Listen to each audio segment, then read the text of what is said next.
হয় আপুনি যিখিনি কথা কলে যে দক্ষিণামা মাৰ্কেটছৰ দক্ষিণামা থানাৰক্ষী থানাৰ এগৰাকী এছআই জয়ন্ত ৰাজখোৱা তেখেতৰ নাম তেখেতৰ যি অভিযোগ আহিছে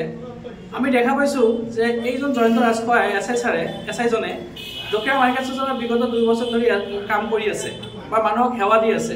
কিন্তু এনেকুৱাটো আমি দেখা নাই তেওঁৰ বিৰুদ্ধে এনেকুৱা অভিযোগ বা আমি কেতিয়াও সংবাদ মাধ্যমত দেখা নাই হঠাৎ দক্ষিণামা মাৰ্কেটছৰ দক্ষিণামা আৰক্ষী থানাত কেইবা এবছৰ মান হল মান সাগে তেখেতে কাম কৰি থকা আমি তো এনেকুৱা দেখা পোৱা শুনা নাই ৰাইজৰ মুখত বা প্ৰশাসনৰ মুখত বা সংবাদ মাধ্যমত দেখা নাই যে জয়ন্ত ৰাজখোৱা ড্ৰাগছ আৰু অপকৰ্মকাৰত জড়িত হৈ আছে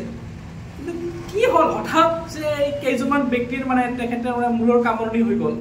কিন্তু যদি তেখেতে যদি জানে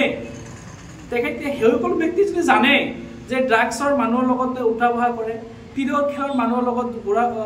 উঠা বহা কৰে গৰু সৰবৰাহীকাৰৰ লগত তেখেতে উঠা বহা কৰে তেখেতৰ হাতত নিশ্চয় তথ্য আছে কোন কোন ব্যক্তি যে ড্ৰাগছৰ লগত জড়িত কোনবিলাক মানুহ গৰু সৰবৰাহীকাৰৰ লগত জড়িত কোনবিলাক মানুহ তিৰৰ লগত জড়িত সেইবিলাক লিষ্ট কেইটা দিলেহে আমি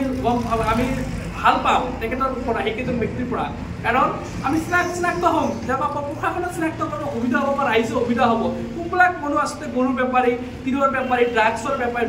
সিহঁতে নিশ্চয় জানে চাগে কিন্তু আমি এটা আপোনালোকৰ কথা ক'ব বিচাৰোঁ যে সেইখিনিতে জয়ন্ত ৰাজখোৱাৰ